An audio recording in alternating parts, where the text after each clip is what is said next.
Hey there, South Mississippi. Chief Meteorologist Eric Jeansonne here with a quick update on the forecast.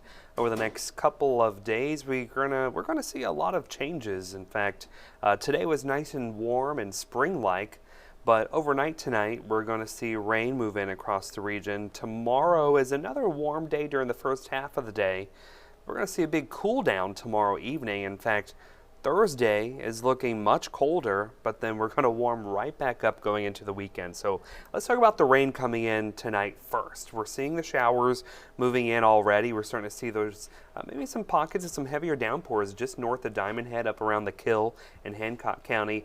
All that's moving across South Mississippi, so most of us will see some rain overnight tonight. Not everyone's going to get the heavy rain, and we don't expect widespread heavy rain with this. But hey, we'll take whatever rain we can get. Things have been relatively dry for the past couple of days or so. You can see lots of heavy rain across northern and central Mississippi, and some heavier downpours over into central Louisiana. So as that front inches closer to us, we're going to see the rain move on in. So let's time it out. Here we are by 3 a.m. It looks like the bulk of those heavier downpours begin to move into parts of South Mississippi. As we go into the early morning hours, close to sunrise, we see those showers start to work their way into Alabama, then Florida. And by around 9 or 10 o'clock, most of those showers move on out. So Wednesday's not looking like a washout. The time frame we're watching is mainly between midnight and about 9 a.m. on Wednesday for our chance for rain, with the most likely time for South Mississippi to see some downpours would be between that 3 to 6 o'clock time frame. So overall, we'll take whatever rain we can get, not looking at anything severe with this, but we can't rule out a few rumbles of thunder. Hancock, Whitney Bank Tower Cam in Gulfport. It's a pretty nice night there on the port. It looks pretty quiet this evening, 59 degrees.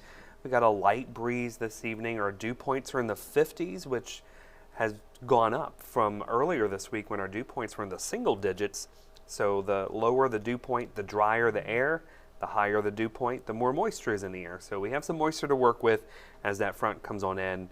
And again, rain chances will be highest before 9 a.m. on Wednesday. Watch as we take a look at the hourlies here. After about 3 or 4 o'clock tomorrow, I think that's when we're going to start seeing temperatures dropping behind the cold front. Here's just a little bit closer look with the temperatures, so you can kind of see. Watch as we head. Here's 6 a.m. By the time we get to 9 o'clock, most of the rain's out of here. Temperatures in the 50s. We're going to warm up a little bit as we start to see a little bit more sunshine come on in. Some spots getting up into the 60s briefly, but after about 3 o'clock, notice temperatures start to fall. But watch this. As we fast forward to Thursday morning, temperatures dropping briefly to freezing, so a light freeze is possible tomorrow night. Not a hard freeze, not worried about pipes, but pets, plants, and people, that's what you need to be looking out for tomorrow night. And then once that's done, we're kind of done with the freezes for a while. We're going to see a pretty nice warming trend.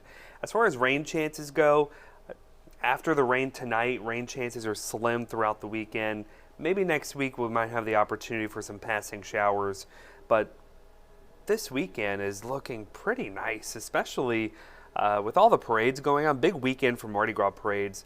And if you're having trouble figuring out when the parades are happening, what time they are, what are the parade routes, GulfCoastWeekend.com has an entire section on when the parades are, when they're happening, where they start, where they finish.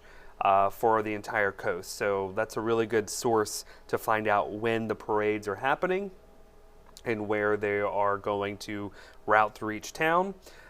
But as far as weather goes, this weekend is looking really nice. Now the mornings are going to be cold. We're going to start out in the 30s and 40s, but we're going to warm up pretty fast into the 60s. And I wouldn't be surprised if maybe some areas got up into the 70s on Saturday and Sunday afternoon. But the warming trend doesn't stop there. When we look at the long range, looking at the forecast into next week, the pattern just looks warmer. Big ridge of high pressure begins to build over the southeast, and that's a recipe for warmer temperatures. Now, I will say this. Usually when we start getting these big warm-ups after we've had a period of cold weather, fog is usually an issue. So Get ready for some foggy weather as we go into next week with these warmer temperatures beginning to build. Inland locations next week could be making a run for the mid-70s, maybe even a little bit warmer. Overall, the pattern looks more spring-like as we head into next week. Your 7-day forecast, it looks like this. We just got to get through this little cold snap, some rain tonight, colder tomorrow night into Thursday, and then once we get into Friday and beyond, things are looking pretty warm and spring-like. So those who were not a fan of the cold snap that we've had over the past week or so, your time is coming as we go into this weekend and next week.